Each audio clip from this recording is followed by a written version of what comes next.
Long cracks should only be repaired on commercial vehicles, and initially they must be treated differently to shorter cracks. The crack must be prevented from spreading, so a hole is drilled 5 millimeters beyond its end, using a new blue burr on a low-speed setting. The drill is held firmly at an angle to make a small guide hole, one hand supporting the body and the other supporting the nose. The drill is then held at a right angle to the screen, and light to firm pressure is applied to prevent the burr tip vibrating in the guide hole.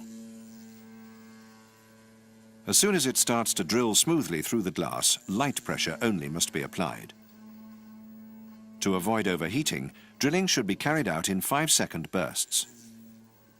The hole should be made to just beyond the depth of the drill head. The burr is then changed to a 1.6 millimeter yellow burr, and the hole is enlarged, but again it should be no deeper than just beyond the drill head. If at any time a burr stops cutting effectively, it is blunt and must be changed to avoid seriously damaging the screen.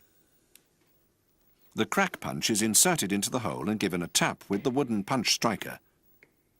This should produce a small bullseye. If it doesn't, the drilling and punching operation can be repeated up to twice more, drilling a little deeper each time, but taking care not to drill into the polyvinyl bonding layer.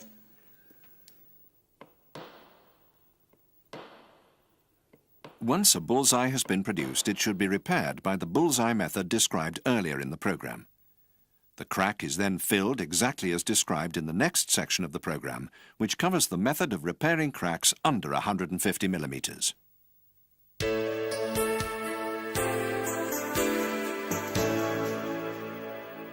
On cars, only cracks of up to 150 millimeters should be repaired.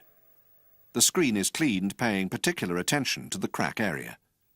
A dirty crack can never be made invisible.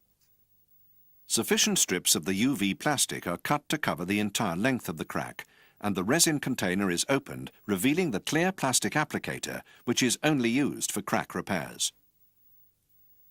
The UV plastic is peeled back and a drop of resin is applied to the lowest point of the crack. The resin penetrates the damage and capillary action causes it to creep up the crack, allowing any air to escape ahead of it.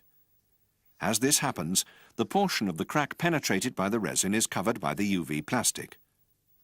Another drop of resin is then applied 5 millimeters up the crack from the previous one. This operation is continued until the resin has been applied all along the crack, leaving time between each drop for the capillary action to be effective. The resin is cured with the UV lamp, starting from the bottom of the crack. Every 5 minutes, the lamp is moved further up until all the resin in the crack has been cured.